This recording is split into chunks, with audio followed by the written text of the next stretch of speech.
વડોદરા શહેરના સુભાનપુરાના slum quarter તળાવમાં અંદાજિત 9 વર્ષીય બાળક રોનક પતંગ પકડવા જતા તળાવના પાણીમાં ડૂબી ગયાની ઘટના બની।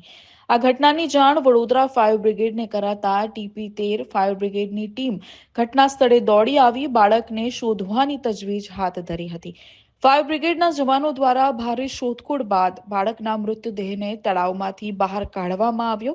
આ ઘટનાથી પરિવારના સભ્યોમાં શોકની લાગણી છવાઈ ગઈ હતી। આ ઘટનાની જાણ ગુરવા પોલીસના ACP B ડિવિઝન RD કવાતને થતા તેઓ ઘટના સ્થળે આવી પહોંચ્યા હતા। પ્રાપ્ત માહિતી અનુસાર આ બાળકની ગુમશુદાની ફરિયાદ નોંધાવવામાં આવી હતી, જેના આધારે ગુરવા પોલીસે તળાવની અંદર બાળકનું ચંપલ મળી આવેલ ગુરવા પોલીસે અકસ્માત મોતનો ગુનો નોંધી બાળકના મૃતદેહને વડોદરાની સયાજી હોસ્પિટલ ખાતે પોસ્ટમોર્ટમ અર્થે મોકલી આપ્યો હતો। જ્યારે મૃતક બાળકના પરિવારજનોએ ન્યાયની માંગણી કરી ગુરવા પોલીસે વધુ તપાસ હાથ ધરી છે। એટલે એકચ્યુઅલીમાં એવું હતું કાલ સવારે અમને આજ સવારના રોજ અમને એવો કોલ આવવામાં આવ્યો છે કે અહીં ઇલોરા પાર્કની પાછળ કોઈ એક તળાવ છે, એના અંદર બાળક પડેલ છે।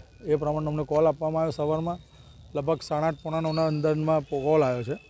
એ કોલ દરમિયાન અમે જે રીતનું સ્થળ પર સર્ચ કરી રહ્યા છે એ પ્રમાણે જાત પડતાલ કરી રહ્યા, બધું કમ્પ્લીટ કરી દીધું છે। હવે એવું છે કે એમના જે સગાવાલા એવું કહે છે કે અમારા બાળકનું તળાવ પાસે એક ચંપલ મળી આવ્યું, એક ચંપલ તરતું મળ્યું છે।